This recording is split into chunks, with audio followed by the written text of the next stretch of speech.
Hello and welcome. My name is Some Sorta Dave, and this here is a 100% run of Skyrim on Legendary difficulty. Why would I even attempt something like this? It's most likely been done before, and this is hardly a good idea for a first series anyways. Well, according to Almighty Todd Howard, Skyrim is a game that can last you a decade. Cool, right? Well, I've decided to put that to the test and see how much playtime it actually has in it. Skyrim, in all its buggy glory, is one of my favorite games of all time, but somehow I never managed to do anything quite like this. Halfway through one playthrough, I'd always want to play a different build, so I'd start a new game filling up my save library with dozens of new characters. Another thing I'd also do is just mod the game to hell and back until it's no longer Skyrim, to the point that my load order recently reached 100 entries. What I'll be running here is Skyrim Special Edition with only one mod installed, that is, the unofficial SSE patch. This should help me avoid any game-breaking bugs which would be quite likely to show up in a run this long. So yeah, there will be no flying Thomas the Tank engines or bikini armors in here. Bit of a shame, but it's vanilla Skyrim I wanted to test. I suppose this is all there's to it, so let's fast forward for the not-so-subtle exposition from Raylov and kick things off with what I've been looking forward to, my execution. You're the leader of the rebellion. But if they've captured you... Oh gods, where are they taking us? No, I'm not a rebel! You can't do this! Oh, and low Kier dice here. Shocking. Archers! Anyone else feel like running? Wait. You there. Step forward.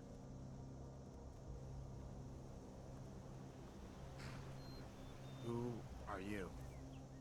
I'll be playing as an Argonian, not the absolute best race I know, but I am in fact a lizard person in real life, and besides, even on Legendary, there's not really a need to min-max too much.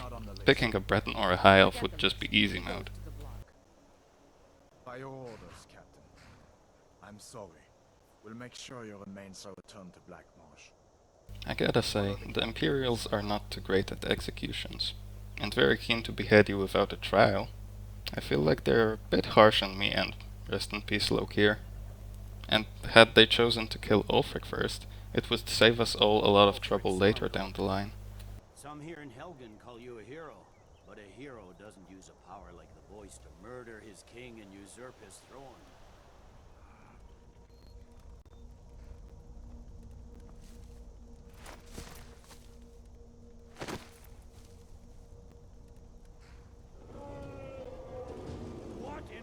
As I'm about to be shortened by a fair bit, perfect timing, a dragon is suddenly trying to kill all of us. Convenient. And it definitely won't turn out ironic at the end of this questline.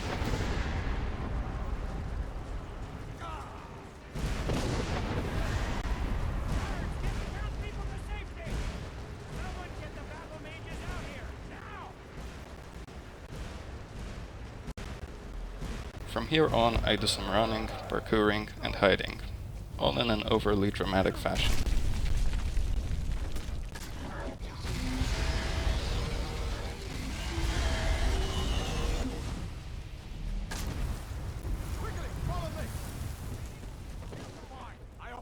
When given the first choice in the game, I decide to escape with Hadvar. It hardly matters at this point, but it will let me steal iron and steel from his uncle later on.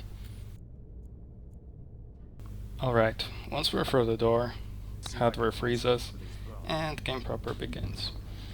I get to pick up some stuff, and change my difficulty to Legendary, as was supposed to be. And from here on, I'll go over the build we'll be going for in this run at first, since we gotta level everything anyways. The core abilities we'll start with are two-handed and destruction, mainly because some of the boss fights later on, like dragon fights, can't really be handled with melee weapons, and I need something to help me out at range.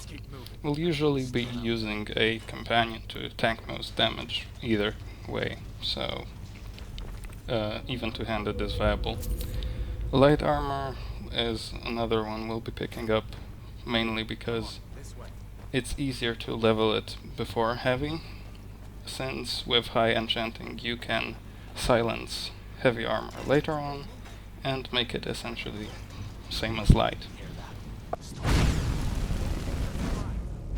This is obviously gonna take up bark points, so whenever we switch to the later abilities further into the game, we will have to use Dragon Souls to do it after completing the whole Iraq questline, which is gonna be a fairly difficult, I admit, but with enough companions, conjuration, and other stuff, I think it's possible to do it before dropping any breakpoints.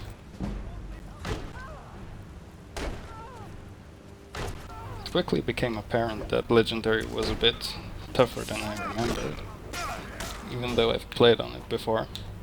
So even in Helgen I managed to get a few deaths, which is impressive to be honest. But all in all, the whole thing was, as always, uneventful, and in a few minutes, together with hardware, we made it out. Looks like he's gone for good this time. But I don't think we should stick around to see if he comes back.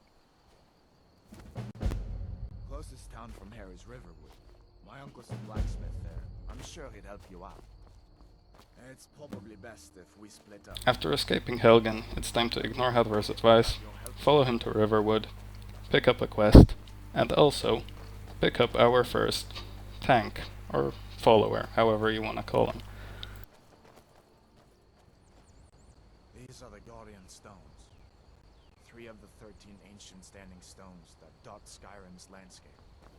At this point I will be picking up the Mage Stone rather than the Warrior Stone, simply because I do not want my two-handed skill to get ahead of destruction too quickly. I see it's happening anyways, but not much I can really do about it. Mage, eh? Well, to each his own. It's not for me to judge. The entire visit to Riverwood is gonna be pretty much uneventful.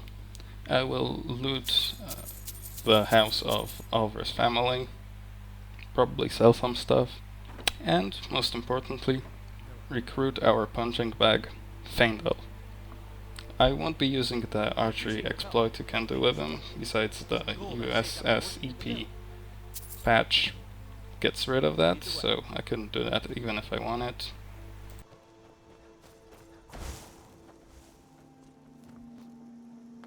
And after gearing up Feindel, we will head for Bleak Falls Barrow to, as promised, bring back the Golden Claw to Lucan.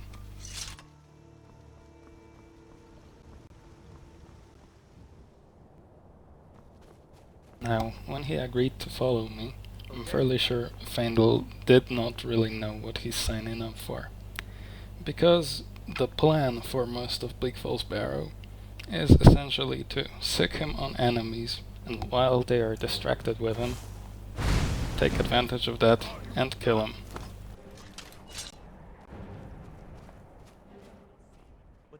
I'm not a complete monster though, so in return I decked out Feindel in full iron armor, which admittedly I got off a dead guy, but it's the thought that counts. I also had to make sure that at no point Feindel has a bow in his inventory, because, as it turns out, he will use it if he has one, which kinda gets in the way of the whole being the bait strategy.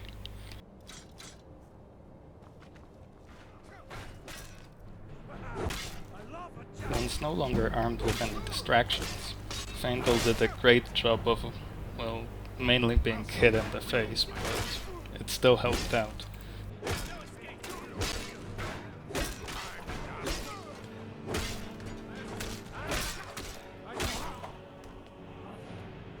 Feindel could easily cope with all the enemies in the dungeon, be it bandits, Draugr, or spiders. However, what he couldn't pass was a single trap, which was probably the biggest obstacle we've found in the whole dungeon. Okay, got it.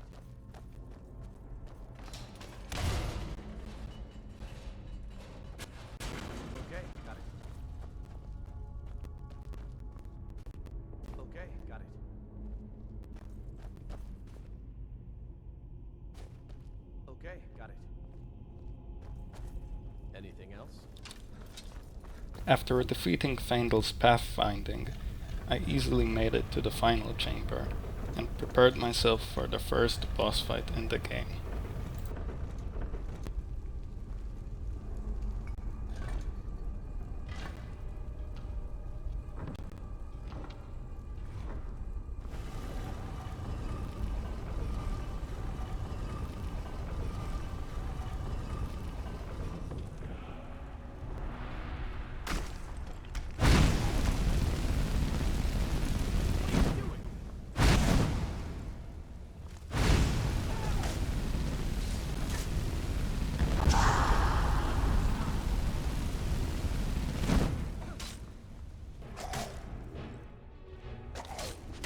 As it turns out, I completely overestimated the Draugr Overlord.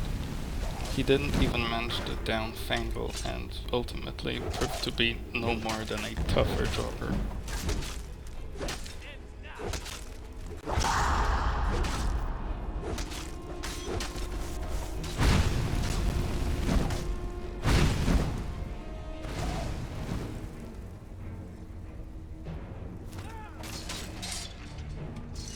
He did, however, drop a nice piece of leather armor and a slick ice-enchanted greatsword, so at least that.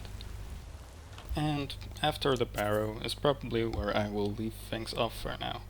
It took me 2 hours so far to reach this point at a fairly leisurely pace, so it's interesting to see what are we gonna be looking at towards the end of this run. This has been part 1 of the Skyrim 100% run. Thank you for watching, suffering for the poor quality, and hopefully I will see you in the next one.